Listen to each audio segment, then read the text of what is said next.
Hello Sunday সবাইকে happy Sunday.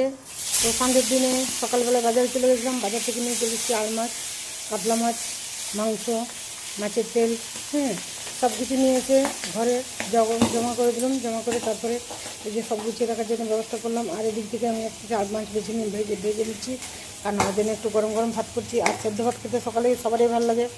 তোমাদের কার কার সেদ্ধ ভাত খেতে সকালে ভালো লাগে একটু কমেন্টে জানিও। আমি তো সেদ্ধ ভাত খেতে খুব ভালোবাসি এবং সকালবেলা আমি খুবই প্রায় দিনই সেদ্ধ ভাত খাই। আর সেদ্ধ ভাতটা খেলে শরীর হালকাও থাকে মুড়ি খাওয়ার থেকে।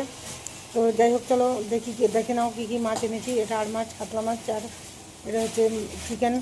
তো তারপরে ঢের কিছু ঘাস পাতাও এনেছি। সেই ঘাস পাতাগুলো তোমাদেরকে একটু শেয়ার করি। আর ঘাস পাতাগুলো দেখলে তো তোমরা অবাকই হয়ে যাবে যে এত ঘাস পাতা আমি খাই নাকি। না না, আমি মোটেও খাই না ঘাস পাতাগুলো সব আমার বর খায়, আমি একটাও খাই না, বুঝলি।